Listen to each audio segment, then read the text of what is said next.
Bismillahirrohmanirrohim. Assalamualaikum warahmatullahi wabarakatuh. Kembali lagi bersama channel Abu Dhabi tentang bagaimana mencari teman dan mempengaruhi orang lain karya DALECARNAGIE. Jangan lupa subscribe dan ikuti sampai selesai channel ini serta jangan lupa siapkan kopi, makanan ringan, buku, dan ballpointnya untuk mencatat yang penting-penting. Jika Anda belum memahami isinya, disarankan untuk mengulang kembali dan jangan melanjutkan ke bab selanjutnya agar tidak gagal paham. Bagian 1. Teknik-teknik dasar dalam menangani manusia. Begitulah sifat manusia, mereka yang bersalah menyalahkan orang lain selain diri mereka sendiri. Kita semua seperti itu. Jadi, apabila Anda dan saya tergoda untuk mengkritik seseorang untuk masa mendatang, mari kita ingat Al Capone, Crowley, dua senjata, dan Albert Fall. Mari kita sadari bahwa kritik itu seperti merpati pos.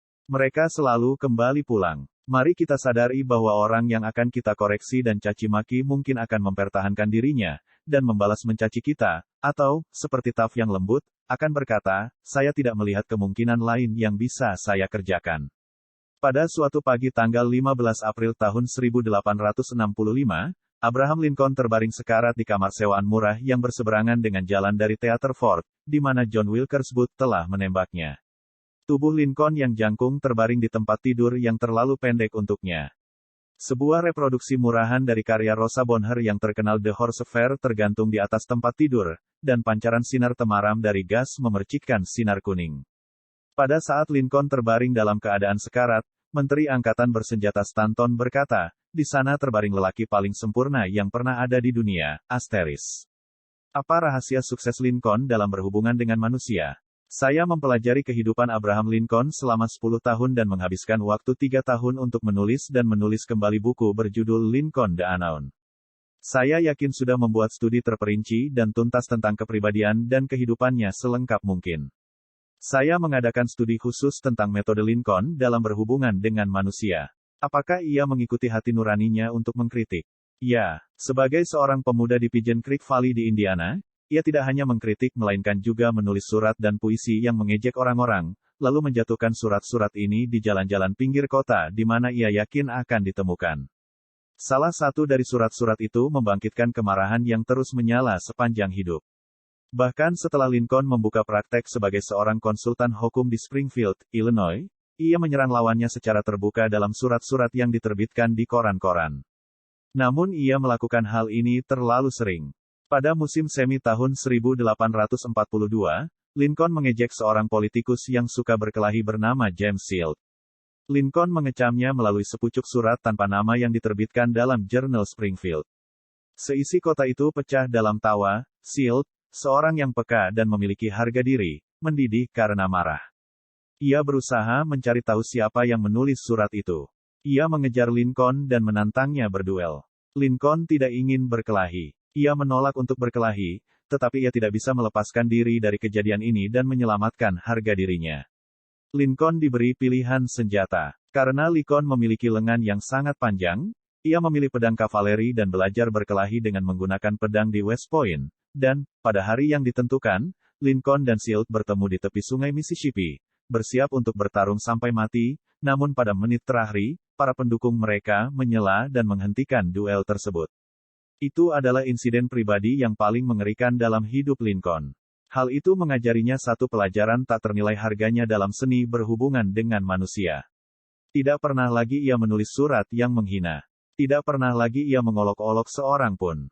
Dan sejak saat itu, Lincoln hampir tidak pernah mengkritik siapapun dalam hal apapun. Dari waktu ke waktu, pada masa Perang Saudara, Lincoln menempatkan seorang jenderal baru sebagai kepala ketentaraan di Potomac, dan masing-masing secara bergantian McClellan, Pope, Burnside, Hooker, Meade membuat kesalahan besar secara tragis dan menarik Lincoln menelusuri lantai dalam dengan putus asa. Setengah dari bangsa mengutuk dengan keji para jenderal tidak kompeten ini, tetapi Lincoln, dengan tidak mendendam terhadap seorang pun, dengan kemurahan hati untuk semuanya, ia menahan rasa damainya. Salah satu dari kutipan favoritnya adalah, jangan menghakimi, maka Anda pun tidak dihakimi.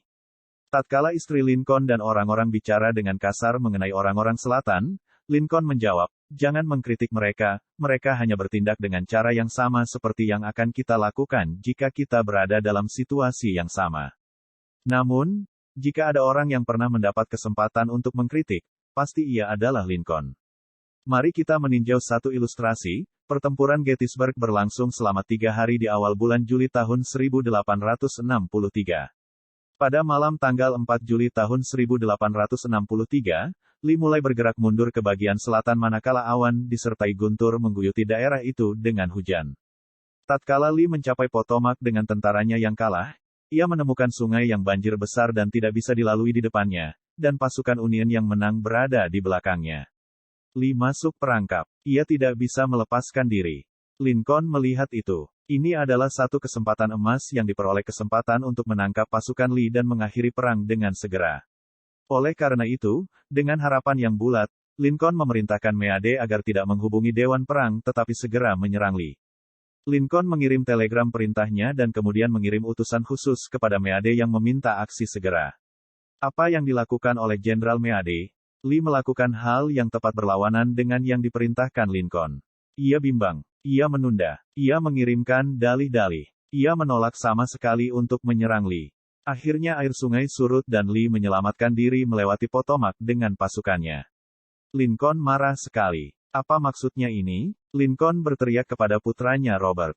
Ya Tuhan, apa maksudnya ini? Kita sudah mendapatkan mereka dalam genggaman kita, dan kita hanya harus mengulurkan tangan dan mereka jadi milik kita, namun tak ada yang bisa saya katakan atau kerjakan untuk menggerakkan tentara.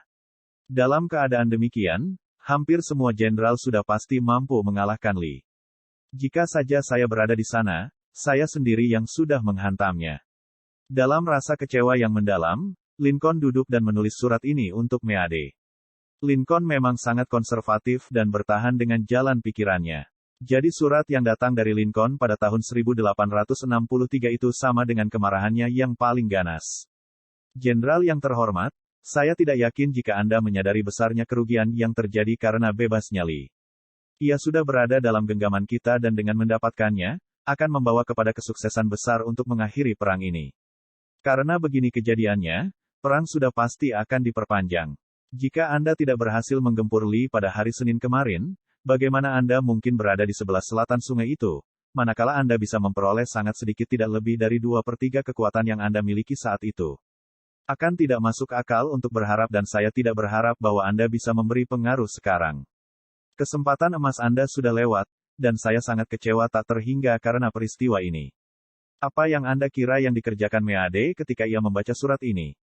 Meade tidak pernah melihat surat itu. Lincoln tidak pernah mengirimkannya. Surat itu ditemukan di antara kertas-kertasnya setelah Lincoln wafat. Dugaan saya adalah dan ini hanya sebuah terkaan bahwa setelah menulis surat itu, Lincoln memandang keluar jendela dan berkata pada dirinya, tunggu dulu. Mungkin saya tidak perlu terburu-buru. Sungguh mudah bagi saya yang duduk di sini, dalam gedung putih yang tenang dan memerintahkan Meade untuk menyerang, tetapi jika saya berada di sana di Gettysburg, dan jika saya telah melihat banjir darah sebanyak yang dilihat Meade selama minggu kemarin, dan jika saja telinga saya mendengar teriakan-teriakan ngeri dari mereka yang terluka dan sekarat, mungkin saya juga tidak akan begitu bersemangat untuk menyerang mereka. Jika saya mempunyai temperamen seperti Meade yang sabar, mungkin saya pun akan melakukan hal yang sama. Bagaimanapun, hal itu kini sudah menjadi terlanjur. Jika saya mengirimkan surat ini, hal itu akan melegakan perasaan saya, tetapi itu akan membuat Meade berusaha mempertahankan dirinya. Hal itu akan membuatnya mengutuk saya. Itu akan membangkitkan perasaan sangat tidak enak, merusak semua semangatnya sebagai seorang panglima, dan mungkin memaksanya untuk mengundurkan diri dari ketentaraan. Jadi seperti yang sudah saya katakan, Lincoln menyisihkan surat itu, karena ia sudah belajar dari pengalaman pahit bahwa kritik yang pedas hampir selalu berakhir dengan sia-sia. Theodore Roosevelt berkata bahwa ketika ia, sebagai presiden, dihadapkan dengan masalah besar, ia biasa bersandar pada punggungnya dan memandang ke atas pada lukisan besar Lincoln yang digantung di atas mejanya di Gedung Putih. Lalu ia bertanya pada dirinya, apa yang akan dilakukan Lincoln jika ia berada dalam posisi saya? Bagaimana ia akan memecahkan masalah ini? Mark Twain sekali-kali kehilangan rasa sabar dan menulis surat-surat yang tidak pernah dikirim sampai kertasnya berwarna coklat.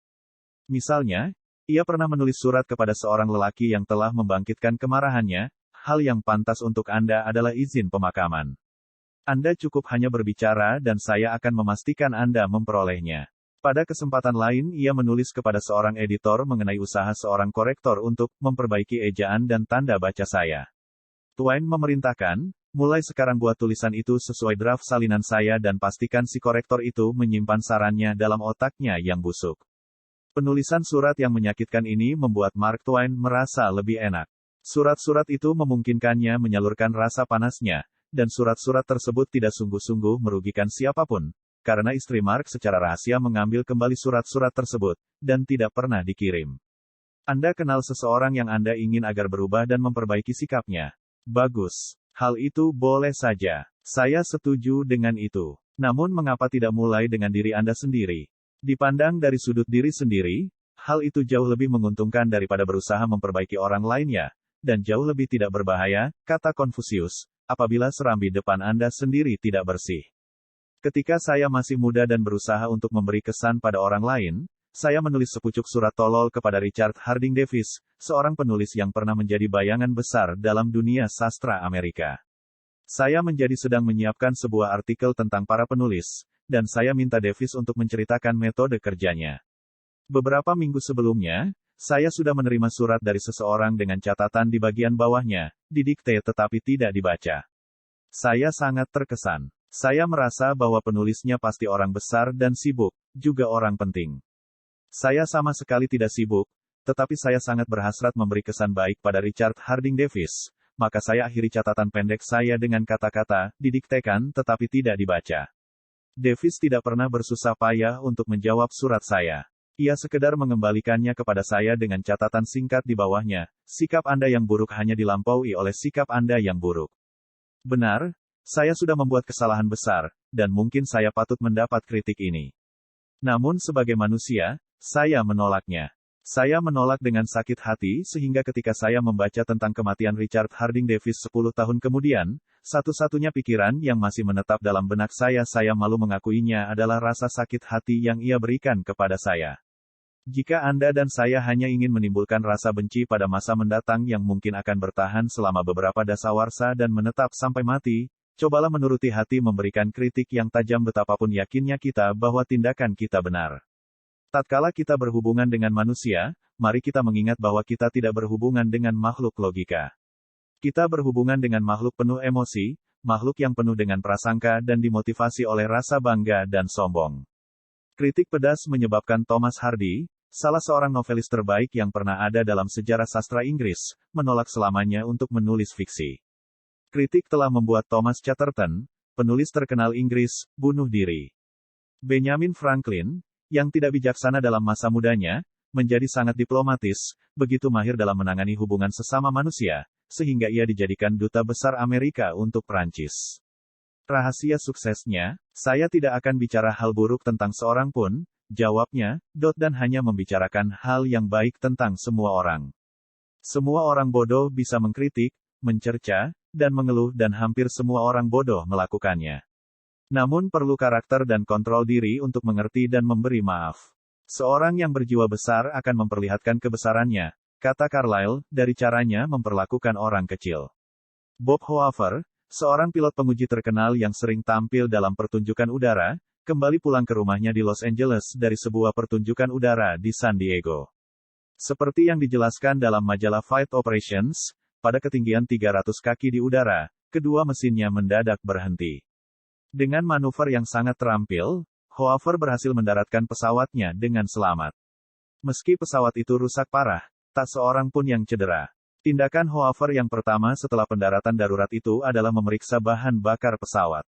Persis seperti yang ia curigai, pesawat baling-baling Perang Dunia II yang telah diterbangkannya itu ternyata diberi bahan bakar untuk jet bukannya bensin. Begitu kembali ke bandara, Hoaver minta bertemu dengan mekanik yang telah merawat pesawatnya. Lelaki muda itu sakit karena rasa takut akan kesalahannya. Air mata bercucuran mengalir di wajahnya begitu Hoaver datang mendekat. Ia baru saja hampir menyebabkan sebuah pesawat yang sangat mahal hancur dan nyaris menyebabkan 3 nyawa melayang. Anda bisa membayangkan kemarahan Hoaver.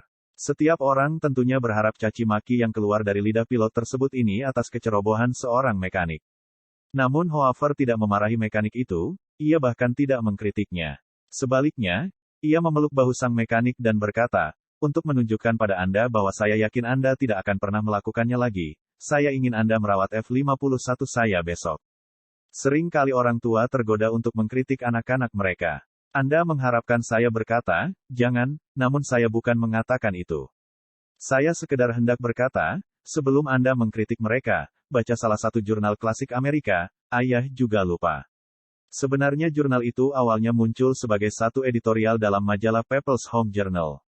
Kami mencetaknya kembali di sini atas izin si penulis, seperti yang dimuat dalam Reader's Digest. Ayah Juga Lupa, adalah satu dari tulisan-tulisan kecil yang ditulis cepat dengan perasaan tulus menggugah hati begitu banyak pembaca sehingga menjadi satu tulisan cetak ualeng yang abadi dan disukai. Sejak munculnya pertama kali, Ayah Juga Lupa, telah diproduksi kembali, tulis penulisnya W. Livingston Larned, dalam ratusan majalah, dan dalam koran-koran di seluruh negeri. Artikel itu sudah dicetak ulang hampir dalam semua bahasa yang ada. Saya memberi izin untuk ribuan orang yang berharap membacanya dari sekolah, gereja, dan ruang kuliah. Tulisan itu telah diudarakan dalam peristiwa dan program-program yang tak terhitung jumlahnya. Sungguh aneh, periodikal akademi ikut menggunakannya, dan juga majalah-majalah sekolah menengah. Kadang-kadang satu tulisan kecil tampaknya secara misterius bisa berhasil. Yang satu ini sudah pasti begitu. Ayah Juga Lupa W. Livingston Larned dengar nak. Ayah mengatakan ini pada saat kau terbaring tidur, sebelah tangan kecil merayap di bawah pipimu dan rambutmu yang keriting pirang lengket pada dahimu yang lembab. Ayah menyelinap masuk seorang diri ke kamarmu. Baru beberapa menit yang lalu, ketika ayah sedang membaca koran di ruang perpustakaan, satu sapuan sesal yang amat dalam menerpa. Dengan perasaan bersalah, ayah datang masuk menghampiri pembaringanmu. Ada hal-hal yang ayah pikirkan, nak. Ayah selama ini bersikap kasar kepadamu. Ayah membentakmu ketika kau sedang berpakaian hendak pergi ke sekolah karena kau cuma menyeka mukamu sekilas dengan handuk. Lalu ayah lihat kau tidak membersihkan sepatumu. Ayah berteriak marah tatkala kau melempar beberapa barangmu ke lantai. Saat makan pagi ayah juga menemukan kesalahan. Kau meludahkan makananmu. Kau menelan terburu-buru makananmu. Kau meletakkan sikumu di atas meja. Kau mengoleskan mentega terlalu tebal di rotimu. Dan begitu kau baru mulai bermain dan ayah berangkat mengejar kereta api, kau berpaling dan melambaikan tangan sambil berseru, "Selamat jalan ayah," dan ayah mengerutkan dahi, lalu menjawab, "Tegakkan bahumu." Kemudian semua itu berulang lagi pada sore hari. Begitu ayah muncul dari jalan, ayah segera mengamatimu dengan cermat, memandang hingga lutut, memandangmu yang sedang bermain kelereng. Ada lubang-lubang pada kaus kakimu. Ayah menghinamu di depan kawan-kawanmu, lalu menggiringmu untuk pulang ke rumah. Kau kaki mahal dan jika kau yang harus membelinya, kau akan lebih berhati-hati. Bayangkan itu, nak, itu keluar dari pikiran seorang ayah. Apakah kau ingat, nantinya, ketika ayah sedang membaca di ruang perpustakaan, bagaimana kau datang dengan perasaan takut, dengan rasa terluka dalam matamu. Ketika ayah terus memandang koran, tidak sabar karena gangguanmu, kau jadi ragu-ragu di depan pintu. Kau mau apa? Semprot ayah. Kau tidak berkata sepatah pun, melainkan berlari melintas dan melompat ke arah ayah. Kau melemparkan tanganmu melingkari leher dan mencium ayah. Tangan-tanganmu yang kecil semakin erat memeluk dengan hangat. Kehangatan yang telah Tuhan tetapkan untuk mekar di hatimu dan yang bahkan pengabaian sekalipun tidak akan mampu melemahkannya. Dan kemudian kau pergi, bergegas menaiki tangga. Nah, nak, sesaat setelah itu koran jatuh dari tangan ayah, dan satu rasa takut yang menyakitkan menerpa ayah. Kebiasaan apa yang sudah ayah lakukan? Kebiasaan dalam menemukan kesalahan, dalam mencerca ini adalah hadiah ayah untukmu sebagai seorang anak lelaki. Bukan berarti berharap terlalu banyak dari masa muda. Ayah sedang mengukurmu dengan kayu pengukur dari tahun-tahun ayah sendiri. Dan sebenarnya begitu banyak hal yang baik dan benar dalam sifatmu. Hati mungil milikmu sama besarnya dengan fajar yang memayungi bukit-bukit luas. Semua ini kau tunjukkan dengan sikap spontanmu saat kau menghambur masuk dan mencium ayah sambil mengucapkan selamat tidur. Tidak ada masalah lagi malam ini, nak. Ayah sudah datang ke tepi pembaringanmu dalam kegelapan, dan ayah sudah berlutut di sana, dengan rasa malu. Ini adalah sebuah rasa tobat yang lemah, ayah tahu kau tidak akan mengerti hal-hal seperti ini jika ayah sampaikan kepadamu saat kau terjaga. Namun esok hari ayah akan menjadi ayah sejati. Ayah akan bersahabat karib denganmu, dan ikut menderita bila kau menderita, dan tertawa bila kau tertawa. Ayah akan menggigit lidah ayah jika kata-kata tidak sabar keluar dari mulut ayah. Ayah akan terus mengucapkannya kata ini seolah-olah sebuah ritual, dia cuma seorang anak kecil, anak lelaki kecil. Ayah khawatir sudah membayangkanmu sebagai seorang lelaki. Namun, saat ayah memandangmu sekarang, nak, meringkuk berbaring dan letih dalam tempat tidurmu, ayah lihat bahwa kau masih seorang bayi. Kemarin kau masih dalam gendongan ibumu, kepalamu berada di bahu ibumu. Ayah sudah meminta terlalu banyak, sungguh terlalu banyak. Sebagai ganti dari mencerca orang, mari kita coba untuk mengerti mereka. Mari kita berusaha mengerti mengapa mereka melakukan apa yang mereka lakukan. Hal itu jauh lebih bermanfaat dan menarik minat daripada kritik, dan melahirkan simpati, toleransi, dan kebaikan hati. Untuk benar-benar mengenal semua, kita harus memaafkan semua. Seperti yang dikatakan Dr. Johnson, Tuhan sendiri tidak menghakimi orang hingga tiba pada akhir hari-harinya. Mengapa saya dan Anda harus melakukannya? Prinsip 1: jangan mengkritik, mencerca, atau mengeluh.